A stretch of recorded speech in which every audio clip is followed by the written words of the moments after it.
Tirar aqui, ó. Abrir o espaço.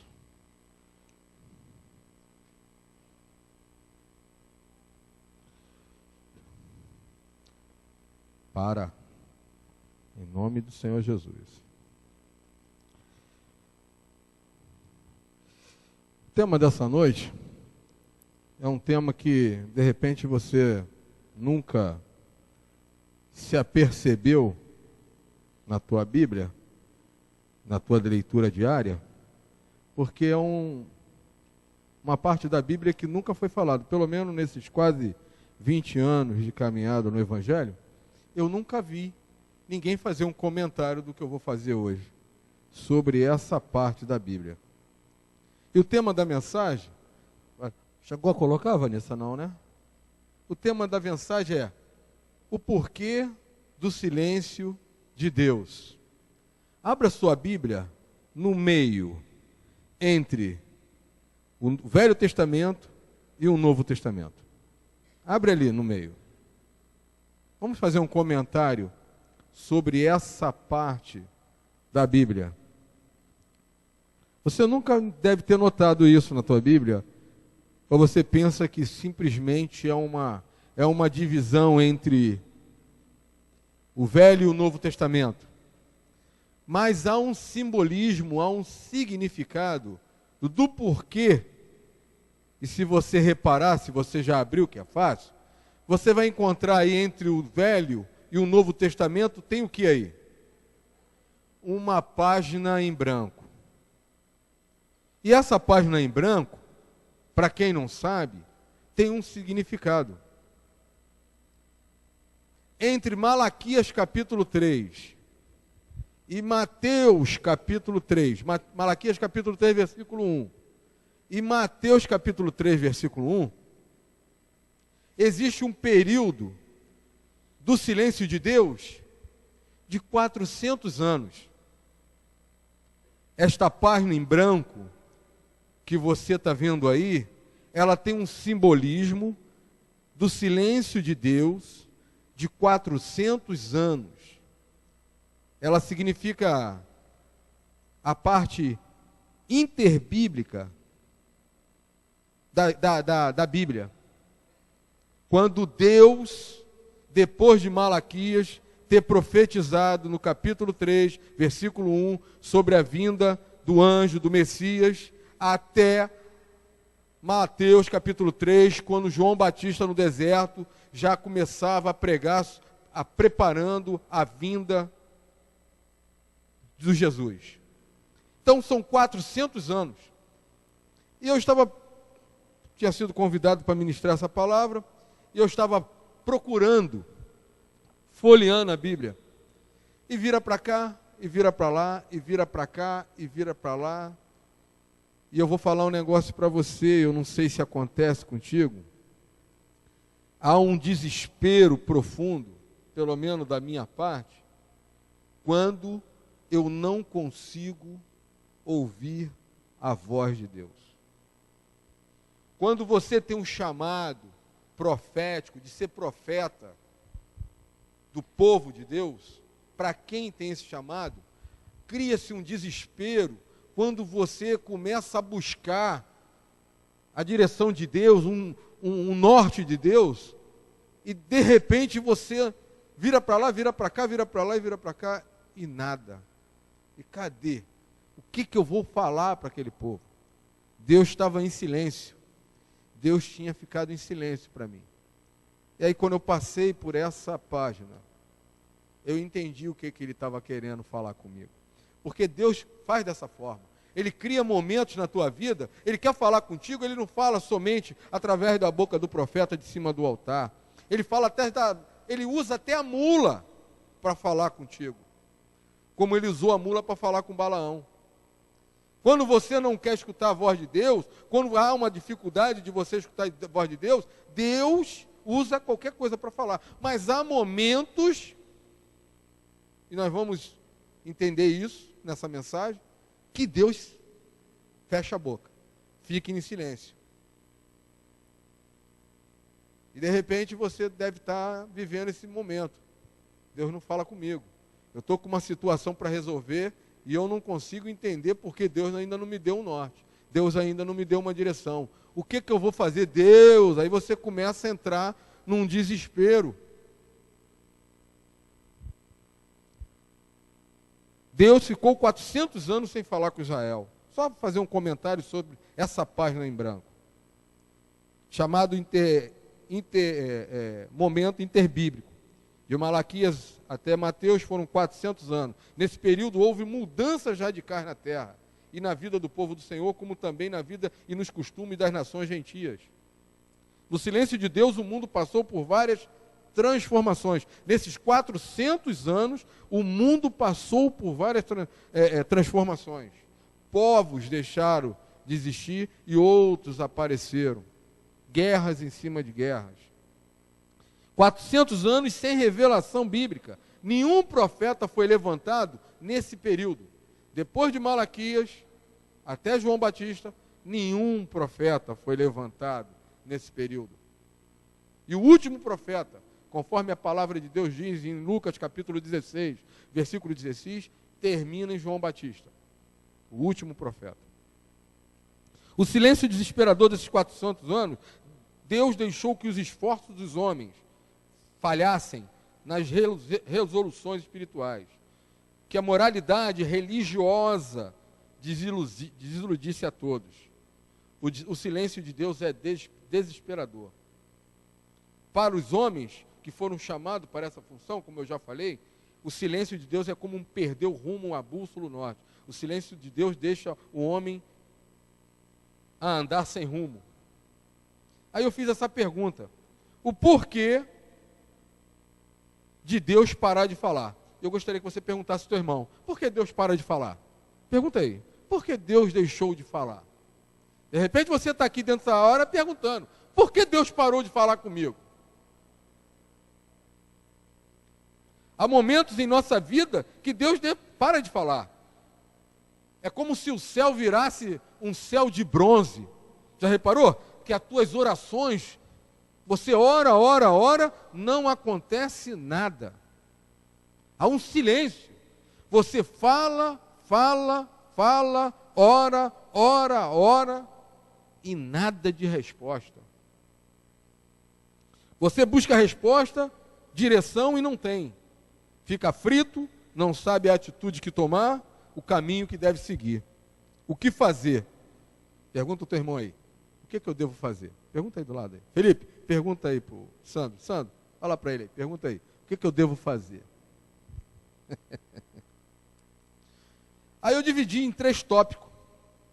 O motivos, o Espírito Santo colocou no meu espírito, motivos por que Deus pode ter parado de falar com você. Eu gostaria que você ficasse bem atento nisso.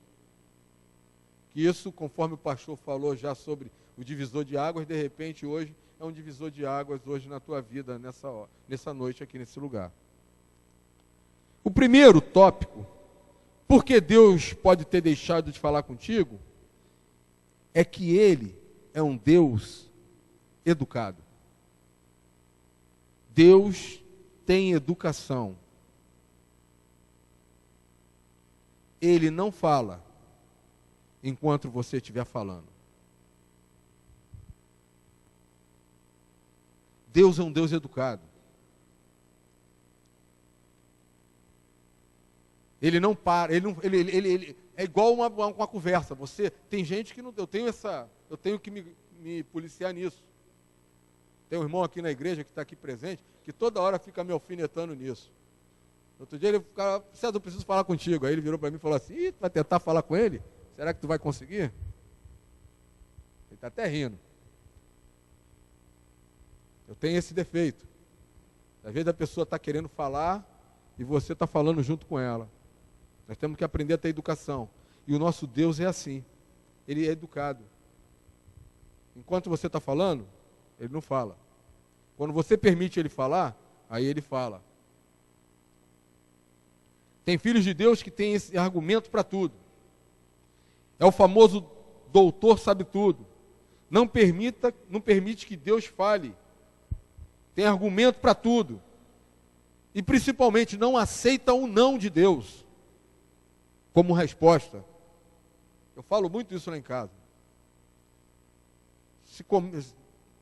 Tem argumento para tudo, assunto para tudo. Se fala alguma coisa sobre algum assunto, ela omite opinião. Ah, fala isso assim, emite opinião. Eu falei, meu Deus, sabe tudo. E nós temos esse hábito. Às vezes a gente está conversando sobre um assunto numa roda, daqui a pouco começa um assunto, aí você, pum, bota o teu dedinho lá. Aí começa um outro assunto, põe o teu dedinho lá também. É um semideus na terra, sabe tudo. É o doutor sabe tudo. Tem resposta para tudo. Tiago 1,19 diz, todo homem seja pronto no ouvir e tardio no quê? No falar. Há uma falácia lá fora sobre o porquê de 2 ouvidos e uma só boca. Tem um significado. Nós temos que ouvir mais e falar menos. E eu falo isso para mim. Isso é uma coisa que eu tenho que aprender nisso. Deus quer lhe ensinar. Mas parece, essas pessoas que têm esses argumentos, que não permite Deus falar, quando Deus quer falar e ele fica falando, dá a impressão que ele quer ensinar a Deus a ensinar alguma coisa para Deus. Eu botei até aqui, você conhece alguém assim? Você está lembrando de alguém assim? Que quer ensinar Deus a agir? Meu genro já até balançou a cabeça lá. Ó. Chega uma hora que Deus para de falar e deixa a pessoa se virar sozinha. Com seus pensamentos, com seus argumentos. E eu fiz assim um comentário aqui. Pastor daqui eu posso falar porque ele já falou várias vezes. Tem pessoas que marcam um gabinete pastoral, aí chega lá no pastor para fazer o gabinete, aí senta, ora, pastor ora, aí pastor, está acontecendo isso. Ah, tá. Mas eu vou fazer isso. Como é que é? Não, pastor, está acontecendo isso. Mas eu vou fazer isso. Que gabinete é esse? A pessoa já chega com a direção. Então, para que conselho? O pastor Carlos falou, tá bom, então vamos orar. Mas não vai falar mais nada. Não, você já falou que você vai fazer, então tu não precisa de um conselho pastoral. É o que acontece. É exatamente assim como Deus age. Quando você está passando por uma situação que você já determina, antes mesmo de orar, de buscar uma direção de Deus, você já determina que vai fazer, Deus fica caladinho. Vai na tua. Nós temos que aprender a ter direção, aprender a ouvir a voz de Deus. Nós temos que aprender a nos calar, momento de escalar, e permitir que Deus fale, porque Ele é um Deus educado. A fala é a expressão do pensamento. Eu li esse texto, essa frase me marcou muito. A fala é a expressão do pensamento. E a Bíblia diz que tudo que o homem semear é o que ele vai colher. Esse é o primeiro tópico. Deus é educado. Por isso, de repente, ele está calado porque você não está permitindo que ele fale nessa conversa. Nós temos que entender que a oração é ida e volta. Você leva meia hora orando, dá o amém, vira as costas e acabou. E aquele que escutou meia hora não tem oportunidade de te responder. Nós, naturalmente, somos mal educados com Deus. Porque se eu tiro meia hora de oração, eu tenho que dar no mínimo meia hora para ele falar, para ele te responder, para você buscar na palavra uma direção de Deus. Eu oro, amém, e vou dormir. Amém, e vou fazer comida. Vou ver televisão, vou ver novela. Não, tem que parar agora, porque vai começar a minha novela. Aí dá um amém e vai ver a novela. E aí Deus fica assim, ó. E aí, não vai esperar eu responder? Somos naturalmente mal educados em relação a isso. Segundo, Deus pode parar de falar por causa de uma coisa muito ruim no ser humano. Por causa do orgulho. O orgulho faz cessar a voz de Deus. Deus não fala com orgulhosos. Ele até dá sinais, mas permite que o orgulhoso seja quebrado. Ele permite. O cara é orgulhoso. Essa semana aí, semana passada, aí nós vimos aí um lutador entrar de uma forma diferente, porque eu nunca vi aquele homem lutar daquela forma, o Anderson Silva, né? E ele, a altivez dele, fez ele perder aquela luta. Ele quis menosprezar o adversário dele. Ele desdenhou daquele homem. E hoje está lá, aprendeu. Porque a altivez, conforme a Bíblia diz, precede o quê? A queda. A altivez precede a queda, está lá em Provérbios 16, 18. Às vezes é necessário um tombo para que uma alma seja salva. Você já deve ter escutado várias vezes que o orgulho é igual ao mau hálito. Você tem e não sente. O orgulho é assim. A pessoa tem, mas ela não sabe que ela é orgulhosa. O mau hálito é assim. De vez em quando eu fico cobrando minha mulher, vê aí se eu estou com mau hálito. Minha mulher, hoje tua boquinha não está legal. Bota uma balinha na boca. O orgulho é da mesma forma. Porque ninguém tem coragem de falar. Ninguém tem coragem de chegar para o irmão ou para uma pessoa que você tem afinado. Irmão, olha, eu sinto isso em você. Verifica essa área da tua vida, porque as tuas atitudes demonstram isso. Aí você fica pensando assim, mas será que eu não vou estar julgando o irmão? Não, você pode estar ajudando ele, a alertar ele de uma situação, de um posicionamento que ele está andando, que ele nem está sentindo, é como se fosse um mau hálito. E Deus não trabalha com orgulhosos. Deus se cala com o orgulhoso. Quando o orgulho acaba, Deus responde. Abra, por favor, em 2 Crônica, capítulo 7. De repente você chegou aqui e falou assim, mas eu não sou orgulhoso. Só em você pensar dessa forma, de repente você já está demonstrando que você é orgulhoso. Quando o orgulho acaba, Deus responde. 2 Crônica, capítulo 7, versículo 14 e 15 diz assim: se o meu povo, que se chama pelo meu nome, se humilhar e orar, e buscar a minha face, e se desviar dos maus caminhos, então eu ouvirei do céu. Olha só, então ele não estava ouvindo, então ele vai passar a ouvir.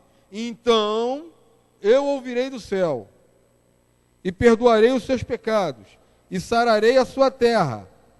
Agora estarão abertos meus olhos e atentos os meus ouvidos. Sabe o que eu entendo aqui? Tem momento que Deus fala assim, não estou nem aí para ti. Tem momentos que Deus fala para a gente assim, dependendo da forma que você está agindo, Deus fala assim, ele está respondendo ali na palavra. Eu não estou interpretando errado. É o que ele está dizendo aqui. Então, agora estarão abertos os meus olhos e atentos os meus ouvidos. A oração que se fizer neste lugar.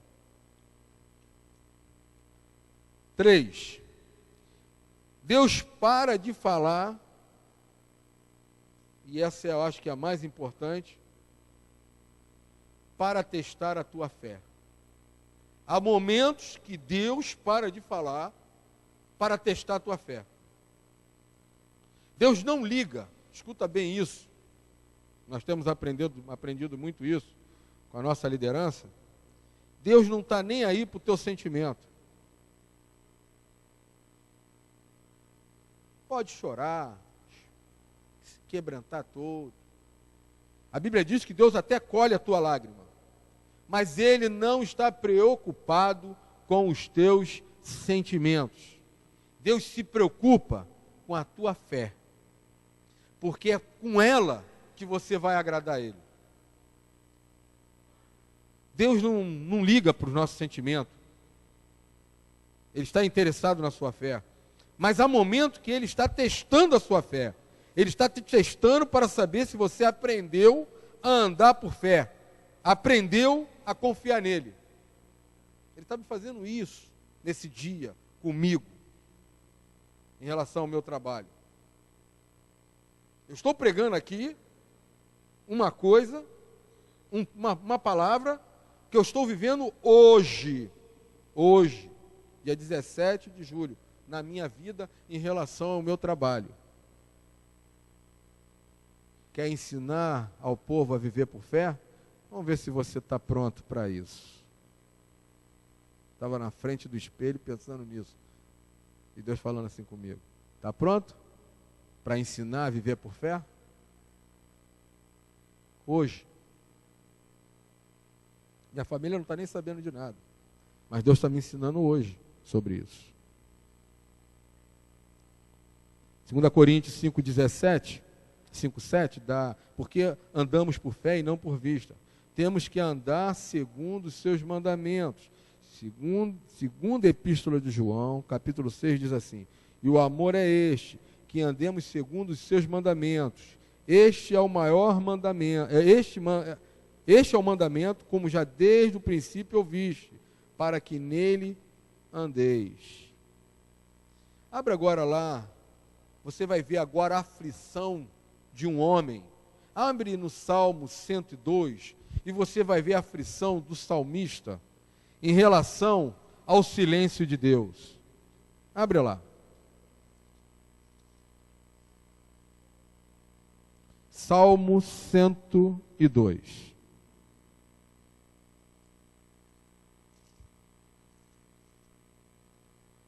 Vamos ler esse salmo.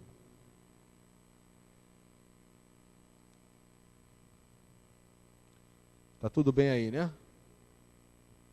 Não fique chateado comigo. Deus está falando contigo. Salmo 102 diz assim: Senhor, olha a expressão do salmista nesse salmo. Até o versículo 11 nós vamos ler. Senhor, ouve a minha oração e chegue a ti o meu clamor. Não esconda de mim o teu rosto no dia da minha angústia. Inclina para mim os teus ouvidos no dia em que eu clamar. Ouve-me depressa, porque os meus dias se consomem como fumaça, e os meus ossos ardem como a lenha. O meu coração está ferido e seco como a erva, pelo que até me esqueço de comer o meu pão. Já os meus ossos se pegam à minha pele em virtude do meu gemer doloroso. Sou semelhante ao pelicano no deserto, sou como um mocho nas solidões. Velo e sou como o pardal solitário no telhado. Os meus inimigos me afrontam todos os dias. Os que contra mim se empurecem, me amaldiçoam. Pois tenho comido cinza como pão e misturado como lágrimas a minha bebida. Por causa da tua ira e da tua indignação, pois tu me levantaste e me arremessaste. Os meus dias são como a sombra que declina, e como a erva me vou secando. Até aqui.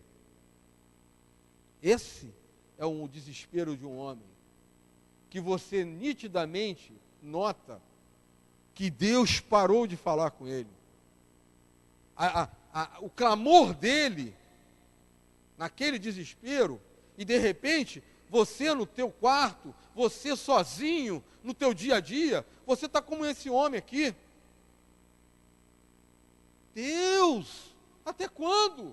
Tu não vai me responder? Até quando? Até quando eu vou clamar e eu não vou ouvir a tua voz? Até quando tu vai permitir que essa turma continue me perseguindo no meu trabalho? Até quando?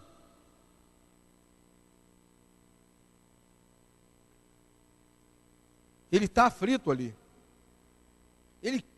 O gesto de aflição dele é profundo. Quando eu li esse texto, quando Deus me deu esse texto, eu fiquei, meu Deus, quantas vezes nós passamos uma situação igual a essa? E quantas vezes, quantos hoje, muitos estão passando situações igual a esta dentro das igrejas. O versículo 1, ele diz assim, eu vou agora tirar alguns trechinhos de alguns versículos, para a gente finalizar. O versículo 1 diz assim: ouve a minha voz. Eu quero te avisar que Deus está te ouvindo. Ele não é surdo, não. O problema é que você quer que Ele te ouça. Mas tem uma situação. Há momentos que você não quer ouvi-lo. Você está sempre querendo que Ele te ouça. Mas quando Ele está falando contigo, há momentos que você fala assim, não, hoje eu não quero escutar Deus. Eu tenho um conflito comigo, um dia eu tive um momento com Deus, isso marcou, e eu tenho esse posicionamento em relação eu sei que a minha liderança tem até outro, mas eu estou falando em relação à música secular. A Bíblia diz que Deus habita no louvor. 32, né, Cláudio? 32, né? Está lá, Deus habita no meio dos louvores. E eu falo para Deus assim, Deus, eu quero estar contigo todos os dias. Deus, eu quero estar na tua presença todos os dias. Um dia eu estava pensando nisso, o Espírito Santo falou assim, o dia que você... Eu tinha CD de música secular no meu carro. Quebrei, depois desse momento. O dia que você está escutando essas músicas seculares, você está declarando que você não quer estar comigo. O Espírito Santo falou isso para mim, quase que eu caí da cadeira. O dia que eu estou escutando essas Fernanda, como é o nome dela? Outro dia eu comentei isso.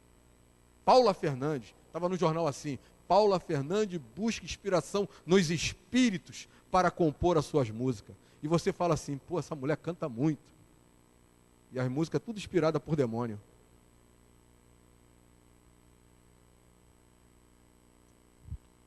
Amém? Versículo 2. No dia da angústia, ouve-me depressa. Ele fala, salmista, no versículo 2. Na hora do sufoco, busca a ajuda daquele que está sempre disponível. Agora eu quero fazer um comentário em relação a isso. O Espírito Santo falou comigo hoje, no finalzinho, lapidando essa mensagem. Você está querendo que ele sempre esteja disponível para você. Mas você nem sempre está disponível para ele. E eu estou falando aqui de chamado ministerial. Deus tem falado para ti. Deus tem falado contigo. Deus te tem chamado para a obra dele. E ontem a gente estava na sala de aula falando sobre isso. Sobre chamado. Chamado de Deus. Para fazer a obra de Deus. Em qualquer área, qualquer ministério. Deus tem chamado você. E se você está aqui dentro, Deus está falando contigo. E você está dizendo não para ele, tem dito não para ele. Deus está falando contigo hoje. De novo. Estou te chamando. Eu tenho que estar disponível para você, mas você nunca está disponível para mim. Esse é o recado que Deus mandou dar para você que está aqui dentro hoje, que Deus tem falado para você que você tem um chamado, mas você tem empurrado com a barriga esse chamado de Deus. 5, versículo 5. Os meus ossos se apegam à minha pele. Às vezes estamos passando por provação financeira. A comida está escassa. Eu sou militar aposentado e fui recontratado pela Dilma. Em dezembro de 2010 eu fui fazer o meu recadastramento, igual a INSS. Se eu não aparecer lá no pagadoria de nativos e pensionista da aeronáutica, o meu pagamento é cortado. Igual a INSS. Botei o pé lá. Quando eu botei o pé, eu já contei até isso aqui. César, estamos precisando de homens igual a você para trabalhar aqui. Tá? Não, eu vim aqui só me recadastrar. Aí, capitão, aqui, esse aqui é o cara que para trabalhar aqui. Aí o capitão vem, você quer trabalhar? Capitão, eu vim aqui só me recadastrar. Não, mas vem cá. Me levou lá na sala do diretor, do coronel. Coronel, aí, esse aqui é o cara que está indicado aqui. Você quer trabalhar aqui? Coronel, eu vim aqui só me recadastrar. Senta aí, vamos conversar. Tá bom, aí sentei. Aí ele começou a contar a história dele. No final da história, eu estava com a ordem de inspeção de saúde na mão para fazer uma inspeção de saúde para ser recadastrado, para ser contratado. Saí de lá com um nó na cabeça, porque eu tinha falado para Deus que eu não queria mais trabalhar, que quando eu me aposentasse, que Ele me permitisse aposentar, para eu poder depois me dedicar literalmente à obra. Saí de lá com um nó na cabeça e vindo para a igreja, cheguei em casa pensando, Deus, o que é isso? O que eu faço? Lá na outra igreja, e o pastor abriu esse texto que eu quero compartilhar com vocês, que é Apocalipse 3:8, que é a carta que Deus mandou para a igreja de Filadélfia, o versículo 8. O pastor nunca abriu esse texto, o pastor geralmente abre com o Salmo, e nesse dia, na quarta-feira, dezembro de 2010, o pastor abriu esse texto aqui, Apocalipse 3:8. Conheço as tuas obras, e eis que tenho posto diante de ti uma porta aberta, que ninguém pode fechar, que tem poucas forças. Você tem pouca força, meu filho. Entretanto, guardaste a minha palavra e não negaste o meu nome. Deus estava confirmando ali a porta que ele tinha aberto. Eu tinha duas empresas, não estava feliz, a empresa estava indo pelos tropeços, 10 funcionários me dando dor de cabeça, e até hoje um ainda tem me dado, mas está sendo resolvido. Desfiz as empresas e fui trabalhar para a Dilma de novo. Deus te conhece, Ele está te testando. Se você está passando por esse momento de problema financeiro, Deus está testando você, querido. Eu já tive momentos na minha vida que eu fui sustentado por irmãos. Momentos que eu chegava em casa, eu não tinha o que comer num domingo depois do culto. E eu falava assim, Deus, o que eu vou dar para minhas crianças? E a campainha tocou, uma vez a campainha tocou, numa situação dessa. Numa das situações, a campainha tocou, domingo, 1h da tarde, 1h e pouca. E a gente lá, eu e minha mulher, as crianças, igual passarinho, quero comer, quero comer, quero comer. E eu tocou a campainha, eu falei, meu Deus. Aí toquei, abri o portão. Quando eu abri o portão, um monte de bolsa do antigo Carrefour na porta assim, o irmão de carro indo embora, dando até logo.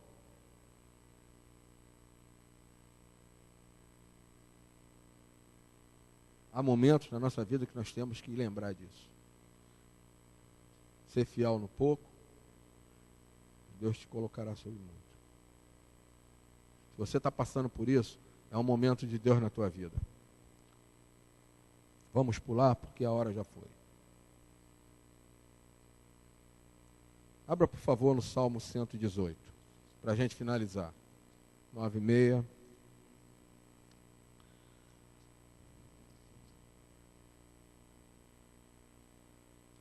Salmo 118 é a resposta. É aquilo que você tem que declarar para Deus. É isso que tem que estar no teu coração. É a resposta de toda essa mensagem. Eu pulei pelo menos aqui uns 3 tópicos que eu teria que falar ainda. Mas amém. Salmo 118 diz assim: louvai ao Senhor, porque Ele é bom, porque a sua benignidade é para sempre. Diga agora, Israel, que a benignidade é para sempre. Diga agora, casa de Arão, que a sua benignidade é para sempre. Digo agora os que temem ao Senhor, que a sua benignidade é para sempre.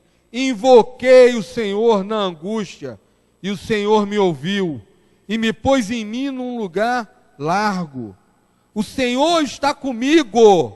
Você pode declarar isso? O Senhor está comigo. Mesmo na hora do silêncio, declara isso: o Senhor está comigo. Eu quero escutar a igreja, amado. Abra sua boca e declara isso. Aleluia. Não temerei os que me podem fazer o homem. O Senhor está comigo entre aqueles que me ajudam. Eu quero declarar aqui que Deus vai usar a mula para te ajudar.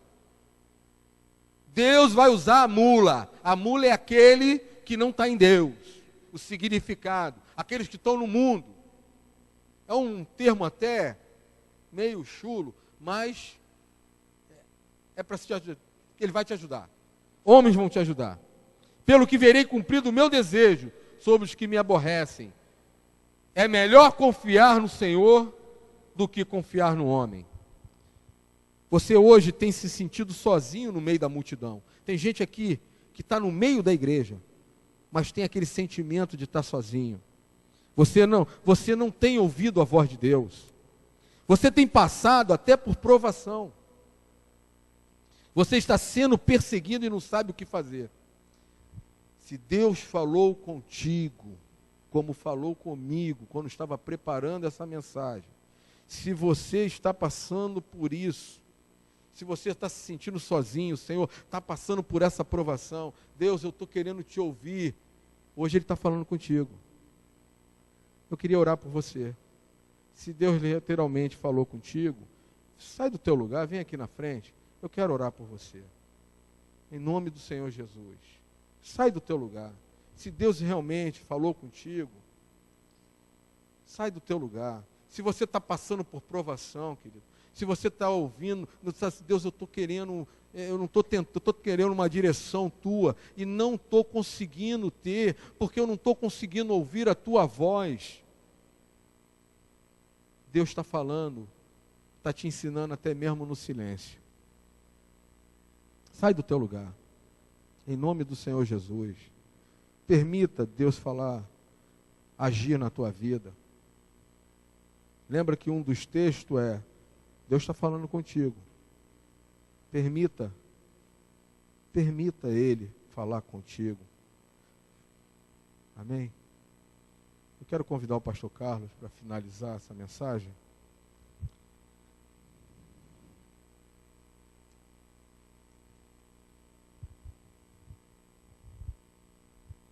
Põe a mão no seu coração. Senhor Jesus, muitas vezes nossos ouvidos estão tapados por tantos barulhos, ó Deus, tantas circunstâncias, e que nós não percebemos a Tua voz, mas que nesta noite, Senhor, todas essas barreiras sejam tiradas. Fixa agora no coração, Senhor, de cada pessoa, a Tua promessa, a Tua palavra, de tal maneira, Senhor, que estas pessoas saiam daqui, Senhor, confiantes que a Tua palavra é viva, é para hoje, é para agora, e que ela é libertadora, Pai. Quebra todas as cadeias, traz, Senhor, o refrigério da Tua presença, aumenta a fé no coração dessas pessoas que estão, Senhor, ouvindo esta palavra, para crer que Tu és um Deus fiel, e que, Senhor, a Tua obra não é pela metade. Aquele que começou a obra, Ele é fiel para terminar. Pai, eu oro assim em nome de Jesus e eu te agradeço, e que o povo de Deus diga amém e amém. Olha, uma das coisas que eu aprendi sobre a palavra de Deus é que a gente tem que ficar pensando. Você ouviu a palavra e você pensa, não, eu fui lá na frente, eu orei e eu creio que Deus está operando, amém? Vamos ficar de pé, vamos nos despedir em oração. Pai, eu quero te pedir que Tu nos acompanhe Senhor, aos nossos lares, na tua presença, e que nós possamos, Senhor, descansar em ti e na tua palavra. Nós te louvamos por tudo, desde já, em nome de Jesus. Amém. Vamos em paz, que Deus abençoe a todos. Amém.